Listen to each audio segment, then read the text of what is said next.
Hello everyone, ये GS के बहुत इंपॉर्टेंट क्वेश्चन है। ये सभी क्वेश्चन प्रीवियस ईयर बेस्ड हैं और इन क्वेश्चंस के साथ में जितनी भी डिटेल में थ्योरी होगी उसको भी डिस्कस करेंगे। तो हम लोग पहला क्वेश्चन डिस्कस करते हैं। पहला क्वेश्चन है, गदर पार्टी किसके नेतृत्व में बनी थी?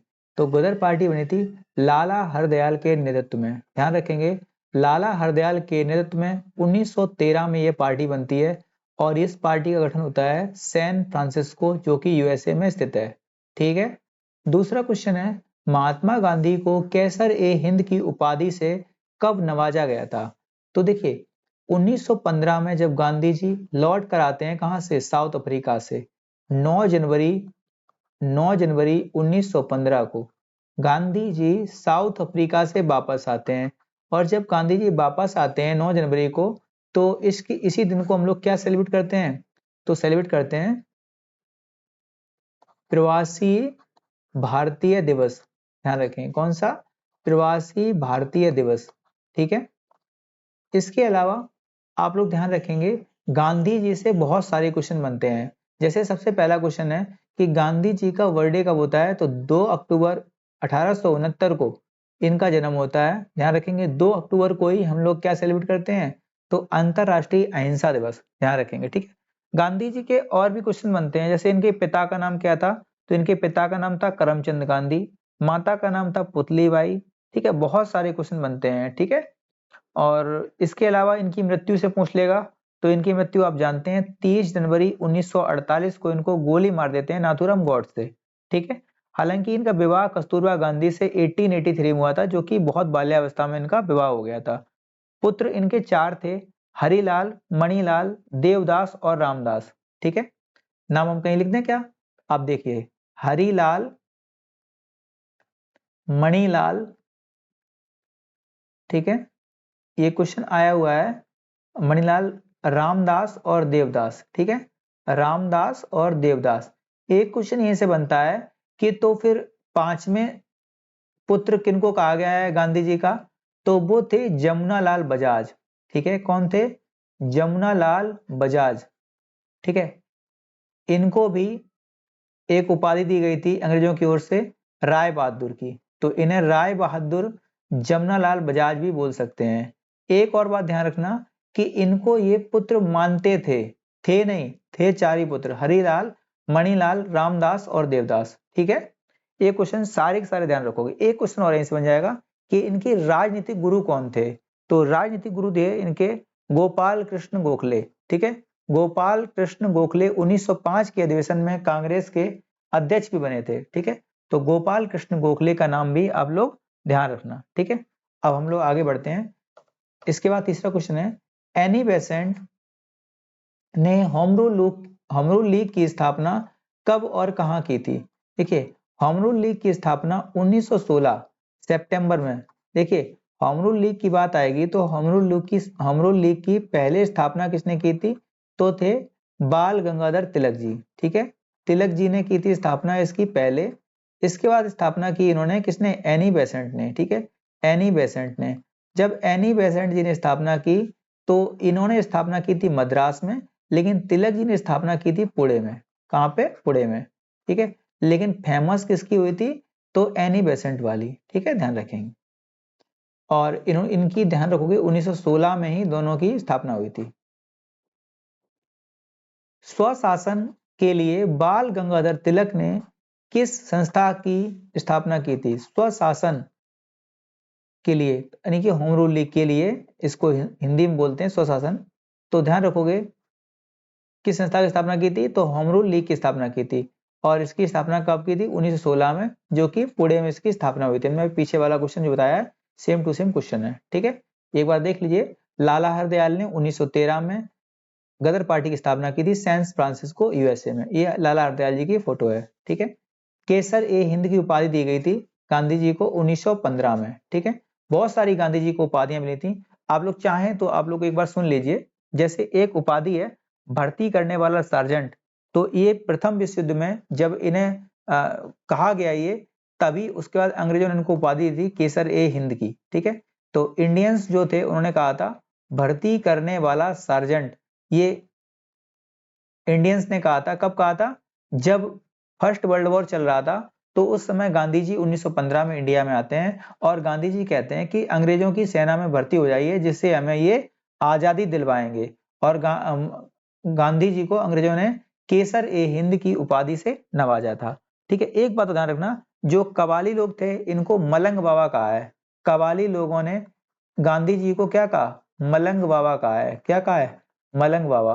विंस्टन चर्चिल ने इसको कहा था अर्धनग्न फकीर कहा था। ठीक है, बापू का नाम आता है तो जवाहरलाल नेहरू, ध्यान रखोगे। बापू किसने कहा था? तो बापू को ध्यान रखोगे जवाहरलाल नेहरू। और अगर ऑप्शन में जवाहरलाल नेहरू का नाम ना मिले तो आप लगा देना सी एफ एंड्रयूज का नाम। ठीक है, सी एफ एंड्रयूज का नाम। ठीक है, इन्हें दीन बंधु कहा गया है। ठीक है, देश बंधु थे चित्तरंजन दास और दीन बंधु थे सी एफ एंड्रयूज। अगर आप मेरे वीडियो पूरे देखते हैं आपको निश्चित रूप से बहुत बेनिफिट मिलेगा, क्योंकि मैं जो एक एक क्वेश्चन बहुत अच्छी तरह से समझाने का प्रयास करता हूँ। इसमें प्रत्येक में एक क्वेश्चन होता है, जैसे सी एफ एंड्रयूज ये क्वेश्चन कई बार आया है। दीन बंधु है, देश बंधु कौन है? तो देश बंधु है चित्तरंजन दास। देश बंधु कौन है? चित्तरंजन दास। और यही चित्तरंजन है, चित्तरंजन दास हैं जिन जो गुरु किसके हैं? तो सुभाष चंद्र बोस जी के, सुभाष चंद्र बोस जी के। अब आप लोग कमेंट करके बताना कि चित्तरंजन लोकोमोटिव वर्क्स कहाँ है? चित्तरंजन लोकोमोटिव वर्क्स जो है ये कहाँ है? ठीक है, ठीक है ना। और भी नाम उपाधि दी गई है, जैसे देशद्रोही फकीर कहा गया है किसे? गांधी जी को।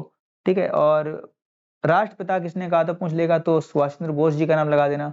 ठीक है, और भी नाम है, जैसे एक क्वेश्चन वहां ये आ जाता है, बहुत एग्जाम में आता है, आप लोग ध्यान रखेंगे इस चीज को। वन मैन बाउंड्री फोर्स किसने कहा था? वन मैन बाउंड्री फोर्स किसने कहा था? तो ये कहा था माउंट बैटन ने। ठीक है, ध्यान रखोगे माउंट बैटन ने। इतने सारे क्वेश्चन आपको ध्यान रखने पड़ेंगे। ठीक है, आगे देखिए। एनी बेसेंट ने होम रूल लीग बता दिया है हमने आपको क्वेश्चन, और ये बता दिया है दोनों। ठीक है, मद्रास वाली थी एनी बेसेंट जी की और पुणे वाली थी तिलक जी की। ठीक है, और देखिए ये 9 अगस्त को स्टार्टिंग होती है ऑफिशियल रूप से, 9 अगस्त 1920 में। ठीक है, भारत 1942 में, सॉरी 9 अगस्त 1942 में इसकी स्टार्टिंग होती है। ठीक है, और जो नारे थे ध्यान रखोगे गेट आउट, भारत छोड़ो और करो या मरो। ठीक है, और एक गांधी जी ने इसमें नारा दिया था, आप ध्यान रखो इस चीज को, कौन सा था वो?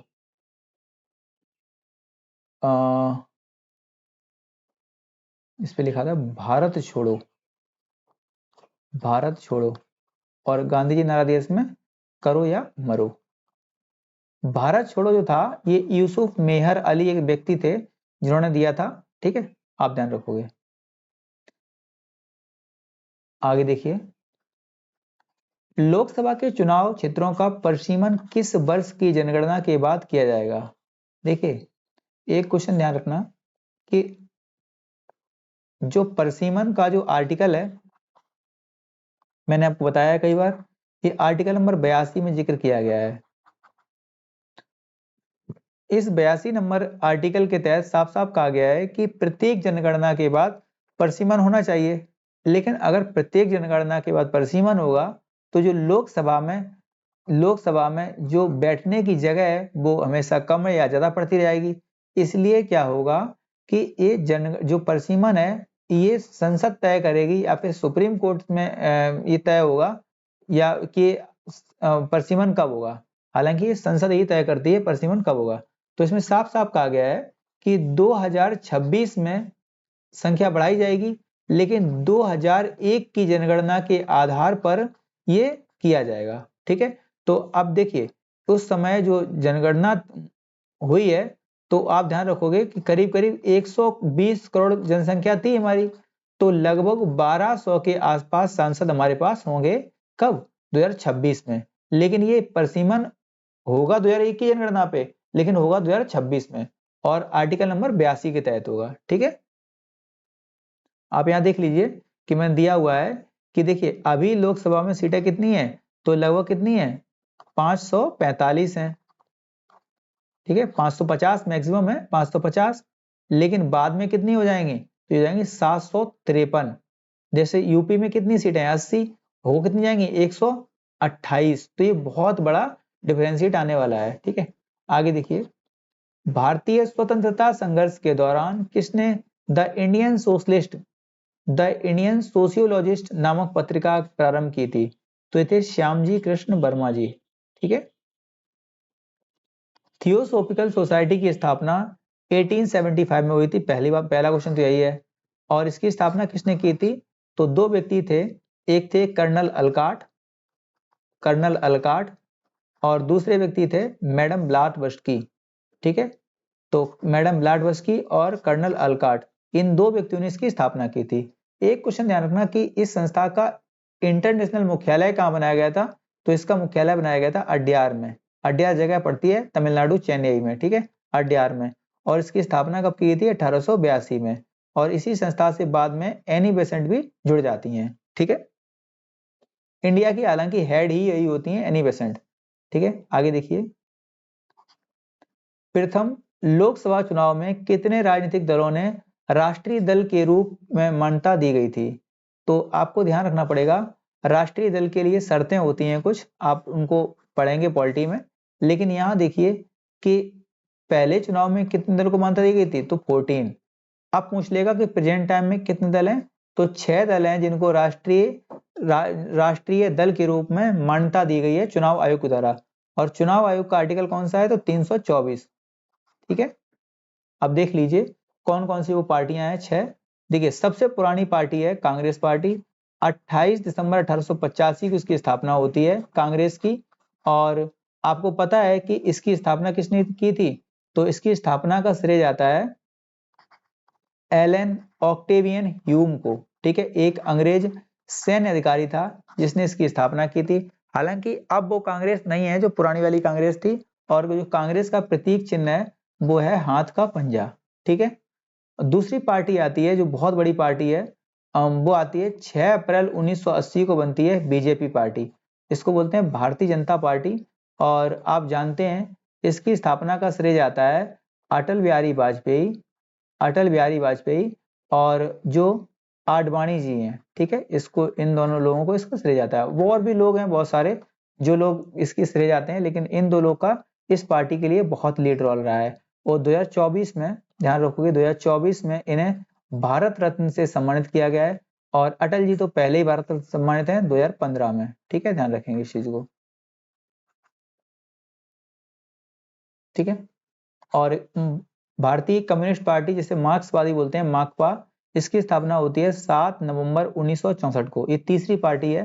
चौथी पार्टी बन गई है, हालांकि ये लास्ट पार्टी बनी है अभी अभी नई नई, आम आदमी पार्टी, आप जिसे बोलते हैं। इसकी स्थापना 2012 में होती है। बहुजन समाज पार्टी, ठीक है, इसकी स्थापना होती है 1984 में और इसे बोलते हैं बसपा। ठीक है। और नेशनल पीपुल्स पार्टी, जिसे बोलते हैं एनपीपी, और 6 जनवरी 2013 को इसकी स्थापना होती है। ये 6 पार्टियां हैं जो ध्यान रखोगे, जिसमें जैसे जैसे एनपीपी जो है माकपा ये है, और बहुजन समाज पार्टी जिसे बसपा बोलते हैं, और ये आम आदमी पार्टी है, और ये है कमल जिसपे बीजेपी है। ठीक है। आगे देखिए, महात्मा गांधी ने किसकी मृत्यु पर कहा था कि भारतीय सौर मंडल से एक सितारा डूब गया? तो ये कहा था लाला लाजपत राय जी के बारे में। 1927 में एक साइमन कमीशन का गठन होता है और 1928 में साइमन कमीशन इंडिया पहुंचता है। ध्यान रखोगे इसमें 7 मेंबर थे, साइमन जिसका हेड था। ठीक है। साइमन कमीशन में 7 लोग थे और 7 के सातों अंग्रेज थे, इसीलिए इसे व्हाइट कमीशन भी कहा गया। क्या कहा गया? White commission. और इसी कमीशन का विरोध करते हुए साइमन वापस जाओ कहा किसने? वापस जाने के लिए कहा किसने? तो लाला लाजपत राय जी ने। और इन्हीं का लाठी के प्रहार के दौरान लाहौर में इनकी मृत्यु हो जाती है। ठीक है, ध्यान रखेंगे इस चीज को। इसीलिए गांधी जी ने कहा था कि भारतीय सौर मंडल से एक सितारा डूब गया। ठीक है।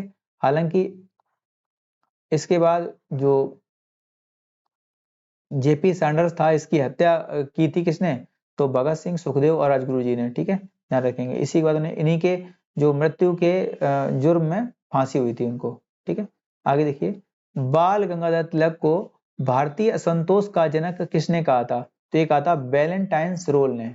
वैलेंटाइन्स रोल वही व्यक्ति है जिसने बाल गंगाधर तिलक को भारतीय संतोष का जनक कहा, जिसके बाद वो भारतीय राजनीति के बहुत बड़ी पार्टी कांग्रेस के अध्यक्ष बनने से वंचित रह गए थे। ठीक है। राज्यों का भाषाई आधार पर गठन किस वर्ष किया गया था? तो ये किया गया था 1956 में। ठीक है। अब क्वेश्चन पूछ लेगा कि भाषा के आधार पर राज्य का दर्जा किस राज्य को पहला प्राप्त हुआ है? तो वो है आंध्र प्रदेश। ठीक है, आंध्र प्रदेश।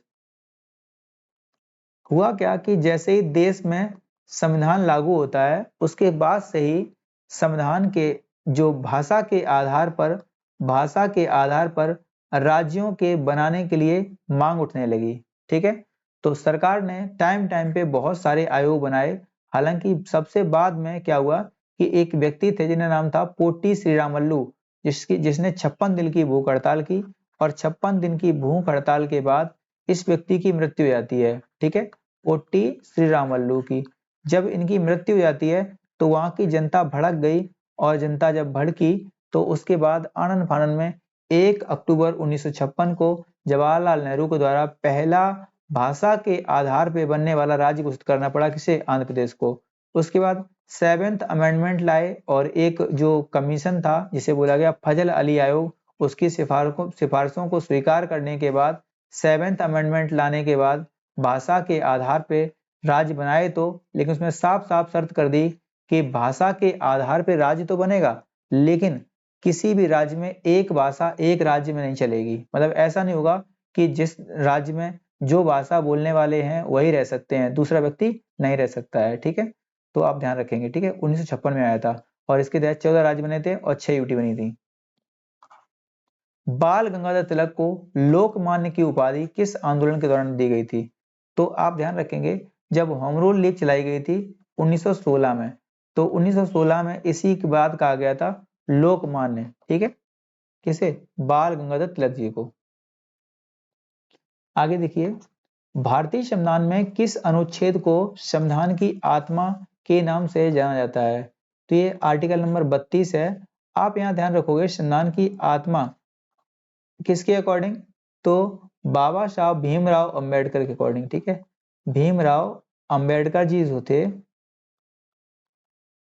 इनके अकॉर्डिंग क्या हुआ था कि आर्टिकल नंबर 32 को संविधान की आत्मा कहा गया है। सुप्रीम कोर्ट इसके तहत 5 प्रकार की रिट जारी कर सकती है, वो हम आगे अभी देखेंगे।